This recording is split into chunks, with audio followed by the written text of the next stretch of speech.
Welcome back to Primitive Organic Garden today. This is a Shishito pepper plant that is not really doing well, but I managed to hide it in the front yard despite the fact that they told me I couldn't have any vegetables in the front yard. It's kind of hidden by some flowers. But anyway, this video isn't about this one tiny little awful Shishito pepper plant that's hidden amongst all these beautiful flowers so that nobody noticed that I had vegetables in the front yard. It's about Shishito peppers in general, how they're a awesome variety of pepper, at least in my experience, much better than a bell pepper in terms of growth rates and vigor and yield. But I feel like they're a little bit of a misunderstood pepper. If you go onto Google and you type in Shishito pepper and hit images, 99% of the images that you'll see show Shishito peppers being prepared green.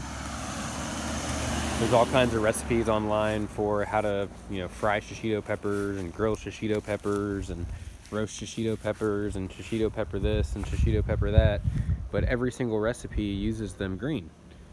And that's a little bit surprising to me, and I just wanted to make a video basically talking about how if you're cooking them green, you're really not getting the full experience of the Shishito pepper, which in my opinion needs to be left to ripen on the plant until it's red for you to really get all the complex flavors. And further, I go to the point of fermenting them just because I did that one year and it was the best thing I've ever tasted. So in this quick video, we're going to stop looking at flowers and we're going to harvest some red Shishito peppers, and then we're going to talk a little bit about how to lacto ferment them, which is really going to coax all of the flavors out of the pepper, and you're going to end up with a really complex final product that I think you'll really enjoy. So here's a Shishito. We're going to leave this one on here to turn red because that one's still green. I think I saw another red one down here hiding amongst the flowers. Yes, I did. So you can see Shishito peppers really vary in size. Those plants were exactly the same size. In fact, the plant that produced the smaller fruits was actually a little bit bigger than the plant that produced this giant fruit.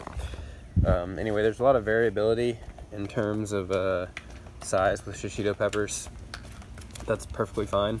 Some of them are like more square and blocky than others. Some are like all shriveled like a habanero. Some are long and slender like a jalapeno. Sometimes you see all different types on the same plant. So here we have some more red Shishitos here. Again, we're gonna leave the green ones to ripen. I don't really want to be fermenting green peppers. I don't think that would be very interesting. Fermentation is a very slow process in which a lot of different compounds are converted to other compounds. Flavors are enhanced, sugars become often more complex. Wow, the tomato plant that was intercropped with this pepper has just completely died. That's awful. Not really sure what's going on with this tomato, but now this Shishito pepper is gonna end up living by itself in this pot. Oh, I got so much rash all over me. I think it's from the parsnips. We talked about this the other day. But yeah, so we want to be able to fill up a couple mason jars full of Shishito peppers before we ferment any. This is going to be my first real red Shishito harvest of the year. I've been harvesting Shishitos. I will harvest them green occasionally and use them like a bell pepper, but they don't have as good of a texture as a bell pepper. The reason I harvest them green sometimes is if I just need something for pizza and I don't have enough bell peppers. The Shishitos are far more prolific than the bells. I mean, you can see, like, I got Shishito plants side by side with bells. Each bell pepper plant has maybe 2 big fruits on it. The Shishitos are absolutely loaded with fruits. So anyway, we want to get enough of these that we can stuff 2 or 3 mason jars almost to the point of being full. And the added benefit of letting your Shishitos turn red is that you have seed for the next year. If you're harvesting them green, you're not going to have any seed stock for the next year. But that's not the most important point. The flavor is the most important point. I mean, anytime you let a pepper turn, you know, completely ripe on a plant, you are risking a little bit of yield loss. You know, peppers are more likely to be eaten by wildlife or pests if you let them sit on the plant longer and longer to ripen.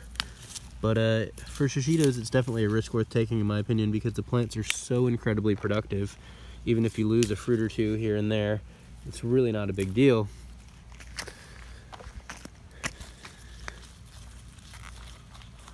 When I made this lacto-fermented pepper sauce, I think it was 2 years ago, the first time I made it, I didn't really know what I was doing. I just kind of had a lot of peppers, and I saw some recipe for lacto fermentation, and I had never tried it before. So the peppers, I think, were one of the first things I had lacto fermented. I mean, I'd never even made coleslaw or sauerkraut, or not coleslaw, sauerkraut or kimchi or anything like that at this point in time.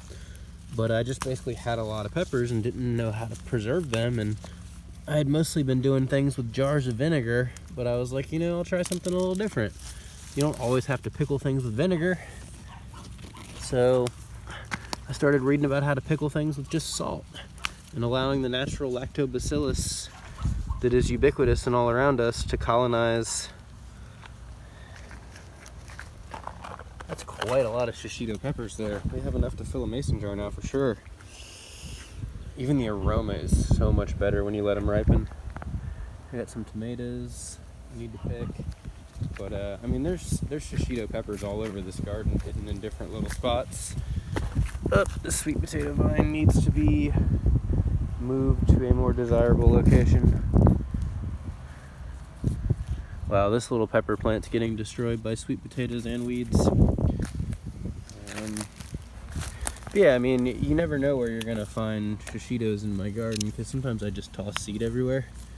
Each one of these little peppers that I'm harvesting is gonna have at least probably 25 or 30 seeds inside. And you know, I can see I got 30 or 40 peppers already. So I have a ton of seed that I can save for replanting next year. But sometimes I just toss seed out in the garden and see what happens. I'm trying to think if I have any other Shishito plants hiding anywhere around here. I want to say that was the majority of them. A couple in the front yard, and then the couple in the back that we just looked at.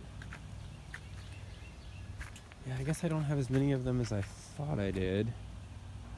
I could always add some bell peppers to the ferment if I wanted to, but I really just like the flavor of the Shishitos and oh yeah, I knew I had another Shishito plant somewhere.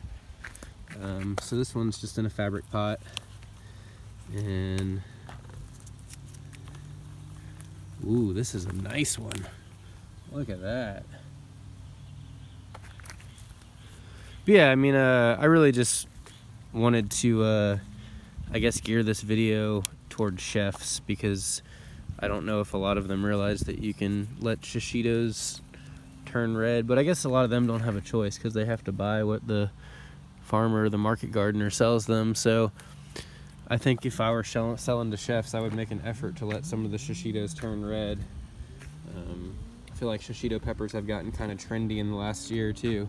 I even saw them at Walmart. They were ridiculously expensive. The tiny little pint that maybe had like 8 peppers in it for like $4. Here's some purple bell peppers. One of the weirdest things about these is that they go from green to purple, and then if you leave them on the plant too long, they turn red. They go from purple to red, which is really weird. This red one's kind of mushy. I don't think this is really good for eating anymore. It's pretty soft. Maybe if you cooked it like in a stew, but this is probably an indication that the seeds inside are viable. So I'm gonna keep this mushy pepper for seed stock. But anyway, I think we've talked enough about Shishito peppers and why it's important to let them turn red so you get all the nice complex flavors. And if you're eating them green, I guess that's still better than growing bell peppers, because Shishitos seem to yield more.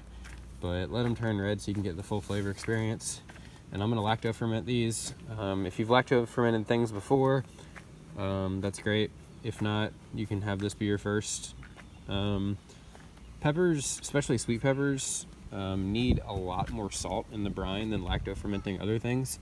I've heard some people, especially like up north and stuff, say they can ferment cabbage into sauerkraut with hardly any salt. When you're doing peppers, especially sweet peppers, with all that sugar and the potential for mold and unwanted microorganisms, you need your salt brine to be 10 to 12%. That sounds a little high, but you can always dilute the pepper sauce with water later if you need to. You don't want to risk it, so go high with the salt content. Make sure your salt brine is at least 10 to 12%. I think 10% is probably pretty safe, and will still have a really nice flavor. But yeah, so if you don't know how to do that, I'll try to put some directions somewhere in the video, but it's really easy.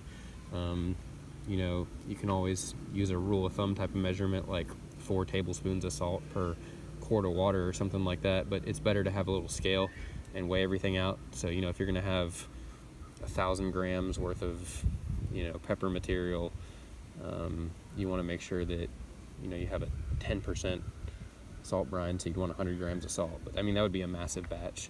For most people, you're gonna have a few hundred grams of peppers and maybe like 30 grams of salt or something like that. But that would be multiple mason jars probably as well. But anyway, there's lots of good resources online for lacto-fermenting things. Oh, I think I saw some more shishito peppers back here, but they might need to turn red. There's some bells back there. But yeah, I mean, we definitely have enough to pack a mason jar full and make some nice sweet pepper sauce. So thank you all for tuning in, and don't harvest shishitos green because you're missing out.